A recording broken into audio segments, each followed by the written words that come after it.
Hello বন্ধুরা, কী অবস্থা সবাই? আশা করি সকলে ভালো আছেন। আজকের ভিডিওটা সকলের জন্য কিন্তু মোস্ট ইম্পর্ট্যান্ট একটা ভিডিও, কেননা আজকের ভিডিওতে আমি দেখাতে চলেছি যে আমাদের প্লে স্টোরের অ্যাপ অথবা আমাদের যেখানে প্লে স্টোর থেকে ডাউনলোড করা অ্যাপ আমরা কীভাবে আমাদের ফোন মেমোরি অথবা এসডি কার্ডে নিয়ে যাব।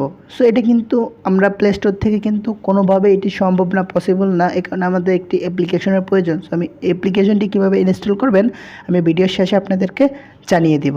সো এই কারণে কী করবো, আমরা আমাদের যে মূল আমি কি আপনাদেরকে প্রথমে প্রুফ দেখাবো। এখানে ফাইল ম্যানেজারে চলে যাব।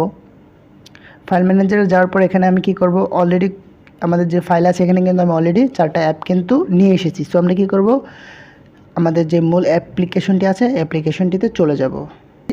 মূল অ্যাপ্লিকেশনে যাওয়ার পর এরকম একটি ইন্টারফেস শো হয়ে যাবে। এখানে একটি অপশান দেখা যাচ্ছে ব্যাকআপ অ্যান্ড রিস্টোর। এখানে একবার টাচ করবে। এখানে টাচ করার পর আপনাদের মোবাইলে যত প্লে স্টোর থেকে ডাউনলোড করা যত অ্যাপ আছে এখানে শো হয়ে যাবে। সো আমরা কী করবো, এখান থেকে 2-3টা অ্যাপ নিব। এখানে প্রথমে নিচ্ছি পিক্সেল ল্যাব, তারপর নিচ্ছি ক্রিকেট, তারপর নিচ্ছি ড্রাইভ।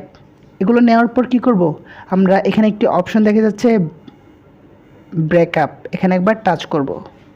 এখানে টাচ করার পর কিছুক্ষণের মধ্যেই আমাদের যে মূল অ্যাপ্লিকেশনটি আছে এটি কিন্তু ফাইল ম্যানেজারে চলে যাবে। সো আমরা কী করব, ফাইল ম্যানেজারে চলে যাব। এখানে যাওয়ার পর আমাদের মূল যেই ফোল্ডারটি রয়েছে এখানে এটি ক্লিক করব। করার পর দেখা যাচ্ছে আমাদের যে মূল অ্যাপ্লিকেশনগুলো আমরা যেগুলো ওখান থেকে ব্যাকআপের মাধ্যমে এখানে কিন্তু এগুলো অলরেডি চলে এসেছে। সো আমরা অ্যাপ্লিকেশনটি কীভাবে ইনস্টল করব। সো আমরা কী করব, ডিরেক্টলি আমাদের যে প্লে স্টোর আছে প্লে স্টোরে চলে যাব।